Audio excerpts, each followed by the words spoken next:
Chapter 4. A Father and a Son, and Will It Be My Fault If It Is So? By Machiavelli. My wife really has a head on her shoulders, said the mayor of Verrières at 6 o'clock the following morning, as he went down to the sawmill of Father Sorel. It had never occurred to me that if I do not take little Abbé Sorel, who, they say, knows Latin like an angel, that restless spirit, the director of the workhouse, might have the same idea and snatch him away from me, though of course I told her that it had, in order to preserve my proper superiority. And how smugly, to be sure, would he talk about his children's tutor? The question is, once the tutor's mine, shall he wear the cassock? De Rênal was absorbed in this problem when he saw a peasant in the distance, a man nearly 6 feet tall, who since dawn had apparently been occupied in measuring some pieces of wood which had been put down alongside the dew on the towing path. The peasant did not look particularly pleased when he saw the mayor approach, as these pieces of wood obstructed the road, and had been placed there in breach of the rules. Father Sorel, for it was he, was very surprised, and even more pleased at the singular offer which de Rênal made him for his son Julien. Nonetheless, he listened to it with that air of sulky discontent and apathy which the subtle inhabitants of these mountains know so well how to assume. Slaves as they have been since the time of the Spanish conquest, they still preserve this feature, which is also found in the character of the Egyptian fellah. Sorel's answer was at first simply a long-winded recitation of all the formulas of respect which he knew by heart.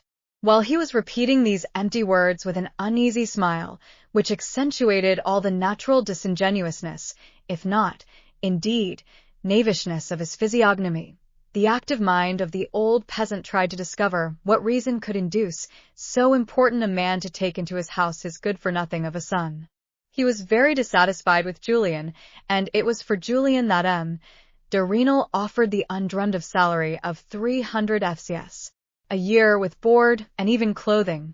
This latter claim, which Father Sorel had had the genius to spring upon the mayor, had been granted with equal suddenness by de Rênal. This demand made an impression on the mayor. It is clear, he said to himself, that since Sorel is not beside himself with delight over my proposal, as in the ordinary way he ought to be, he must have had offers made to him elsewhere, and whom could they have come from, if not from Valenod? It was in vain that de Rênal pressed Sorel to clinch the matter then and there. The old peasant, astute man that he was, stubbornly refused to do so.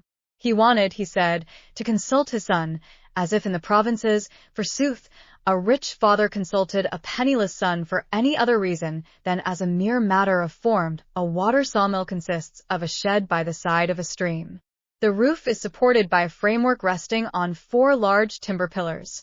A saw can be seen going up and down at a height of 8 to 10 feet in the middle of the shed, while a piece of wood is propelled against this saw by a very simple mechanism.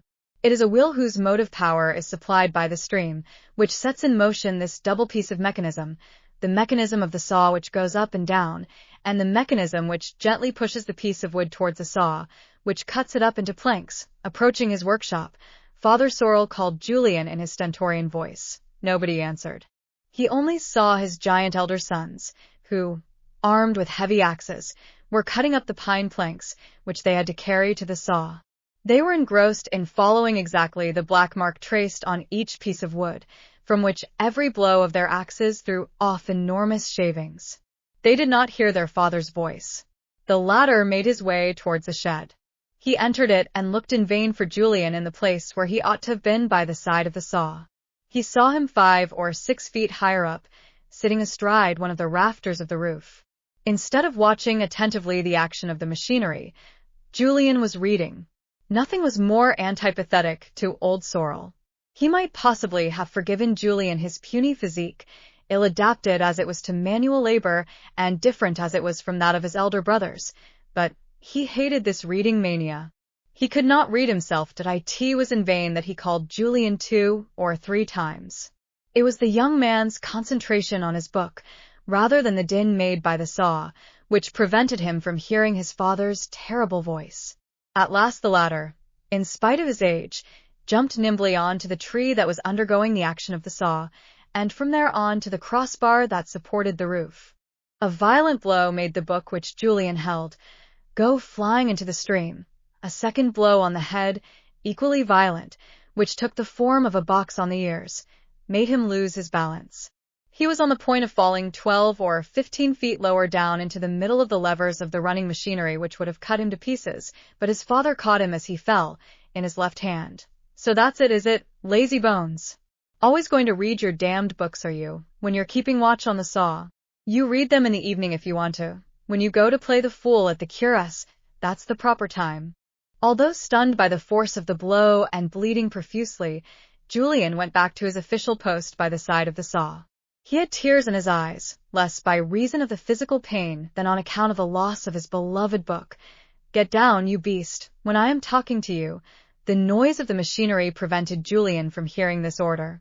His father, who had gone down, did not wish to give himself the trouble of climbing up onto the machinery again, and went to fetch a long fork used for bringing down nuts, with which he struck him on the shoulder. Julien had scarcely reached the ground when old Sorrel chased him roughly in front of him and pushed him roughly towards the house. "God knows what he is going to do with me," said the young man to himself. As he passed, he looked sorrowfully into the stream into which his book had fallen. It was the one that he held dearest of all, the memorial of St. Helena. He had purple cheeks and downcast eyes. He was a young man of 18 to 19 years old, and of puny appearance, with irregular but delicate features, and an aquiline nose. The big black eyes, which betokened in their tranquil moments a temperament at once fiery and reflective, were at the present moment animated by an expression of the most ferocious hate. Dark chestnut hair, which came low down over his brow, made his forehead appear small, and gave him a sinister look during his angry moods. It is doubtful if any face out of all the innumerable varieties of the human physiognomy was ever distinguished by a more arresting individuality. A supple, well-knit figure indicated agility rather than strength. His air of extreme pensiveness and his great pallor had given his father the idea that he would not live, or that if he did, it would only be to be a burden to his family. The butt of the whole house, he hated his brothers and his father.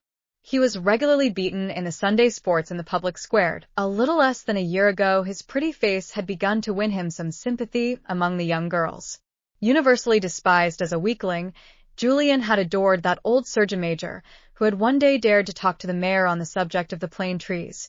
This surgeon had sometimes paid Father Sorrel for taking his son for a day, and had taught him Latin and history, that is to say the 1796 campaign in Italy, which was all the history he knew.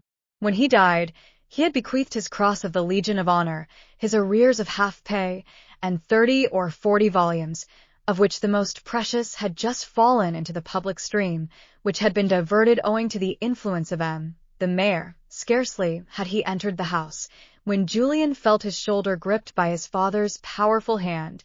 He trembled, expecting some blows. "Answer me without lying," cried the harsh voice of the old peasant in his ears, while his hand turned him round and round, like a child's hand turns round a lead soldier.